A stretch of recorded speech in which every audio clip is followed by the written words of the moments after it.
The street goes longer and longer, and you're gonna bump into people you haven't seen in years, or you're gonna dream of people you haven't seen in years. I just had a dream probably 2-3 days ago of some dude that I was real close to. I've talked about him in videos in the beginning. A guy that I think would have went viral had he had started his YouTube channel in high school before YouTube became as big as it became. Because this guy had like all the cheat codes, and he wasn't the greatest looking guy, but he carried himself as he was the greatest thing that came out. It's a slice of bread.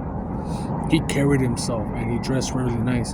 And I had a dream about him, man, and it was weird because I'm buying like lotto tickets. Then I'm taking the bus to like a club, and I'm looking around if I should go inside the club. And I end up not going inside the club, and this guy shows up with his other clique, because he would bounce back and forth, with other friends that he had close ties with. And he passed by me like he didn't know me, and I tapped him on the stomach, and he acted like I didn't exist. And I woke up, I was like, what the fuck does that mean? But you'll have random ass dreams. I haven't even thought about them or till recently, till this dream happened. And I just saw someone that I haven't seen in a while either, but it happens. It happens. And you have different streaks, man. I told you guys, you'll have gang stalking. I've had some where the cops are on me. I've had where the fruitcake older man was on me. I've had it where women synchronize their time patterns to bump into me at the gym or anywhere, where I frequent. So that's one thing, right? We already know about the pheromones. We already know about attractions here and there. They fluctuate. About the hate. We already know about all that shit. Everyone just experiences different things. And I've read the comments before, man. A lot of people saying, hey, man, that's bullshit. I've never experienced the things that you guys say, so I don't believe it. That's why I practice it, man. Because when it first came out, I was like, what the fuck is this, man? Is this magic? What is this bullshit, right? And I was scared of it. And then I tried it. And off the bat, I became a long streaker. And I looked at people as at first, I looked at people as if they were weak. How can you not go 3 months? 3 months wasn't shit to me. But the chaser effect would fuck me over after I relapsed. I'd go like a whole week busting gallons. And then I'll go back to a long streak again. That's the pattern that I caught with myself. Now, I don't feel as potent. I don't feel as clean because I broke a long streak. And since I broke these streaks were years. The first one that I broke was the weed. I had not smoked since February 12th of 2018. And I broke it last year in December 24th and 25th. I smoked like about 5-6 blunts on the 24th, and then on the 25th I smoked one. And I felt dirty. I felt shameful. I don't know why. That's just how I felt. And then the alcohol, I broke it on the 9th of this year when I crashed. And that's the only reason I did it. I felt so stressed the fuck out that I'm like, man, I need some beers, man. And 1, 2, 3 too many, right? And then I drank again. I drank like 3 times this year. And I went more than 5 years without drinking. For anyone that compares, because a lot of people compare themselves. There's people that could, how do I say it? They could go years without drinking and come back to it. And there's people that are successful that drink, that smoke. That's never been the problem with themselves. And there's people that can't control it. The one that I really couldn't control was the alcohol. I knew myself, man. I can't be the guy that drinks 1 or 2. I want more, and I don't want the feeling to go away. I don't like being hungover, but I like to be like in 8 to 10 beers. I like that feeling, and it all depends how you feel, because your true emotions, your character, whatever you're hiding, subsiding. ends up coming out once you start getting fucked up, man. You know, I've seen it many times within myself and other people. People will say, oh, it's the demons or whatever. I don't care, but it comes out. It ends up coming out. Now, since I've done those things, I've noticed women that have been ran through trying to subtly like get more into my vicinity, talk to me more. It's also, I feel like they have a sixth sense and instinct, like, okay, this dude's ready to breed. But it all comes back to the same pattern, man. You know, I thought that by this age I would have everything figured out, and I don't. And I don't feel as bad because a lot of people are in the same position. Even people that had careers lost them during this epidemic or pandemic, I mean. And more are going to lose it again because it's a stupid cycle that keeps happening. Before they complete, it's like buffering. Before they complete the New World Order, you're going to have to do more things and abide that don't make sense. And you're going to be asking yourself, here we go again, here we go again. Here goes the circus. Again, round 2. Until it's in full force and they have AI on lock. It's already on lock, but it's not full blown, 100% buffered. Like you could still get a job right now, man. You could still do things that other robots are not trained to do yet, you know. But it will get to that point eventually. And once it gets to that point, it don't matter how much money you have. To the people that are millionaires and all that, they say, "Oh, we're good, we're safe." You're not safe. No one's safe, man. You just adapt, and that's it. And if you don't, you die. But no one's safe. There's not a book. There's nothing that says you do this, you do that, and everything's gonna be straight.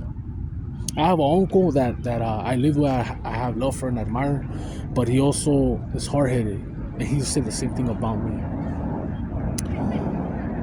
And money is everything to him. Money is everything, and when he wants to talk about problems, I want to tell him, go talk to your money. Since money is everything, he's spiritually, I don't think he's dead. I think his family keeps him sane. His grandchildren keeps him sane. They keeps him wanting to do even better. He could have gave up a long time ago. From the obstacles and things that he went through, he could have gave up a long time ago and hasn't given up. And his body's been breaking down for years and he's still going strong. I salute him on that. But there has to be a balance. And you can't be all spiritual and be broke either, you know? Like it's the truth. It's the honest truth. But there's a lot of things that I told this guy, man. And it came true. And it's hard to swallow or accept just because I don't match the pay that he makes. And the times have changed. The luck that he had and the jobs, the positions that he was able to apply were way different than how they are now. Everything has changed. Now this New World Order is going to be even more difficult and whack. It's going to be easier for the Gen Z because they're born into this shit. They don't know no better. But to the old school cats or the people in their 30s and shit, nah, man. We're gonna be the last dying breed, man. That's it. Game over. And enjoy it. That's why I said, man, I enjoyed it. I go, well, fuck, I'm broke, whatever, but I did it my way. You know, like I went to work when I wanted. I did what I had to do. I experienced some women, not a lot of women, like other people. And for the most part, I thought it was overrated. It wasn't like how I always thought it was going to be. And then when I analyze, because I analyze a lot of things, I'm in my head and shit, I see a lot of people that are together just to survive. They're not in it because they love each other, or they respect each other, or they genuinely still feel the same way when they first met. It's just a survival mechanism. They can't start over no more, man. They're already old. It's not like, oh, we're going to get rid of this mortgage or whatever fucking accounts they have, trust funds, whatever they got together. and start over. Some people could do it. Most people that have done it are very attractive and still have some youth in them, lots of money, and they're able to get away with it. Like someone, for example, just like I don't like to use this example, but I have to. It's like if you were like Kobe Bryant's wife. She has money, she's pretty, she can move on easily. If she's older, they're just gonna use her for her money. It's very rare that you find a unicorn, a young dude that's gonna love an old ass bitch just because of how she is. It's very rare. I've heard many dudes that they throw on the towels. They go to the what's it called, the Navy or construction, whatever. They get married and their wives died from cancer or whatever, car crash, etc. And then they leave it as that. They don't start over again. That's it. The chapter ended and it stays like that. No more new ventures or nothing like that. And that's okay. But they got to experience love, I guess, companionship. And most people ain't never gonna experience that. They're gonna experience some type of fake uh, inorganic love. It's convenience. It's more convenience. Because the women, they copy, man. They're always in competition to see what they could get. Like I could out of nowhere get a good job, right? And I could out of nowhere have women just fall in my lap. But it's not because of me. It's circumstances, like what you could provide and security. And there's always someone that's better. If they're content with the pipe and with my energy and the way things go, and they get their way, then they stay. If they don't, they're like, you know what, fuck this. But yeah, semen retention taught me a lot, and I will never regret going. And I'm saying almost because I could end this pretty soon. I started 2018, I think, around the summer. Around the summer, man. I think around the summer or right after the summer. My celibacy. I started semen retention in 2019. And if I break it, I think that I will feel some sort of way because I felt it with all these other streaks, with weed and alcohol. If I break it with someone that I'm like, fuck, why did I do that? It's like I go 8 years, right, clean, no kissing, no fucking, right, and practicing this thing, right. And during these years, I went years without porn, and then I'd go back. Years without porn, then I'd go back. And then reading the Bible, and then being lukewarm, reading the Bible lukewarm, and say I lose it to someone that is equivalent to a prostitute. How do you measure that? How do you measure a woman that you have no history of, like Carfax, and she's equivalent to a streetwalker that just started? All those soul ties that she has. And if I was to lose it, right, I can never blame the girl that, oh, I started blazing it because of you, because you have those demons attached, those spirit. Or I started drinking because of you, because I already broke it. Hadn't I not broken this fucking streak, and I went and smashed someone, and I started drinking or smoking, I could have easily said it was because of them. It was because of these females that I so-called attracted, or I was attracted to, and got magnetized to and smashed, and boom, that was the outcome. Or even worse, I go all these years and then I go pay for it to a random fucking street hooker or prostitute, and I carry all that baggage just for being desperate. And me being the guy that I am, that I've been so isolated for so long, I would off the bat I would feel it right away. All the guilt, all the shame, the embarrassment, whatever the fuck that person felt, I would naturally consume and extract that energy and feel it. Unless I was just a cold-hearted motherfucker that's been ran through already. Those dudes that go out there to fucking Philippines, Colombia, Dominican Republic, etc., Mexico, that are just on their whoremongering adventure, that shit don't come or cross their minds. They get fucked up. They fuck all these women, and it's just they become numb to it, and they see women for what they are. You know, you get to see another side that they probably never got to see. Like, damn, it really is all about money. You know, they got their Western Union papi, or they got their main tigres at the house that they go back home to, like the women in Sosúa, right? Most of them are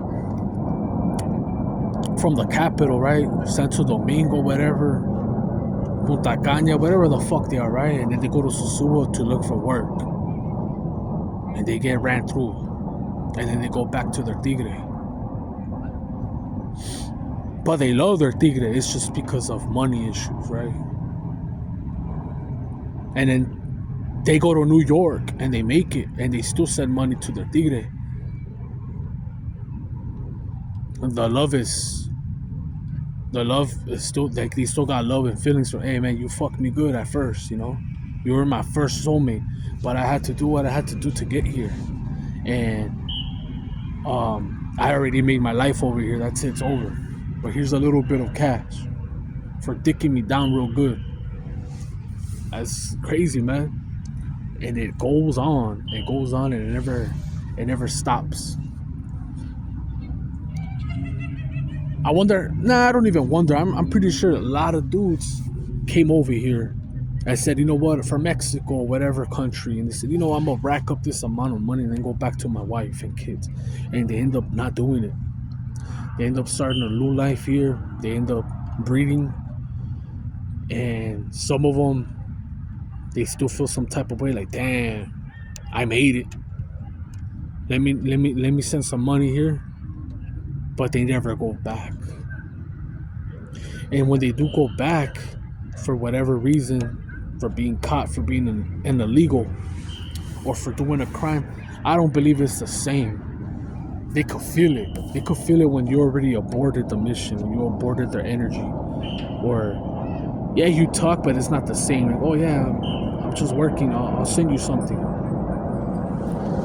And you could be like, I worked with a lot of illegals, man, and I never hated on them. These jobs that I've lost, I could have easily been a petty motherfucker. And it never crossed my mind. And be like, oh, I'm gonna call ICE. Nah, I'm not like that. I'm not petty like that, dude. And I say 90% of the people that I talked to were illegals. Colombians, you name it, Mexicans, Salvadorians, Nicaraguenses. And some of them were cool, some of them were shiesty, and that's just life.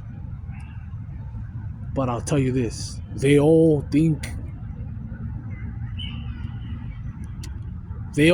or see something in me that I can't explain. And I know it's because of the semen retention. It's not because of my facial features. It's an energy thing. It's something that they can't see, they feel. And when I talk about the things that I talk about, they assume, they don't know what I've been through. That I'm a warlock. I'm not no warlock, dog. That I'm this fucking, I do magic, that I'm a witch or something. Like, nah. I wouldn't be fucking poor. I wouldn't be, if I was this, and that, I would have 1 million subscribers, man. I would be doing some tarot readings. I would have won the lottery or something, you know, something that benefits me, right? It's just knowledge. That's all it is. And it's not knowledge that could be attainable by anyone that looks for it. But the normal person doesn't care about what I care or what I value or what I see. They don't. That's why I'm like, when I see other retainers, there's different types of retainers. There's just some that care about looks. There's retainers that care about their money. There's some that are complete, like religious. Like, I want the wife. I want to walk the narrow path. I want to get married, have a house, have a family, and grow my garden, grow my own fruits, and labor and live off that. And I respect that shit, you know. But there's different types. There's sorcerers, there's warlocks that do retaining. There's all types of different layers. You can't just put one and label them as one or one group. There's good and there's bad. And I don't think I'm the greatest person, but I don't think I'm evil either, man. I have a little bit of both. And I use it when I have to protect myself, man. I can't always be nice and humble with everybody because they see that as weakness. Even with family, man, I teach them this shit and then they use it against me. Anything. I give them crumbs, I give them whatever. But if the tables were returned, they wouldn't give me no knowledge. They'll probably help me out with some cash here and there here. But with knowledge, shit that takes a long time to get. Like, I probably know, not to brag or anything, but I probably know so much shit that I'm not supposed to know. That's just naturally known. And a lot of it came natural, and some of it came with confirmations of other people that I already knew. Like, when I was younger, I used to call this party line, and I learned a lot from some tweakers. These guys were mad tweakers, but they knew a lot of conspiracies, and my phone was tapped. And I learned a lot, and a lot of the shit that they said came true. And it was like a dream to me, right? And I already knew a lot of these things, but they confirmed it to me, and it was just natural.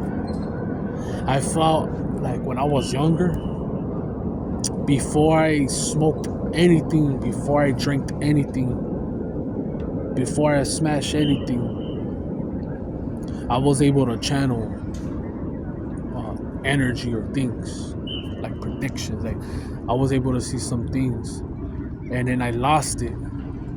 I got clouded and was trying to fit in, and it happens with friends, family, whatever. Walking in eggshells, trying to make people happy, and it's like, now I don't give a fuck. And when I go to sleep, sometimes I go back to these patterns, this, I don't know what they call it, ether or realms, different dimensions. I've slept before where I'm like, I can't believe I'm back here. And being celibate, I'm not talking about just holding in your juice, man. I'm talking about no kissing, no nothing, just being alone. It increases and heightens it. For me, don't know about other people. I think there's people that could do more things and still be able to channel, man. They could drink, they could smoke, they could fuck, they could be evil, and they're still able to do what they do, their craft or their gifts, whatever you want to call it, man. But anyways, I just felt like rambling, and I'm out.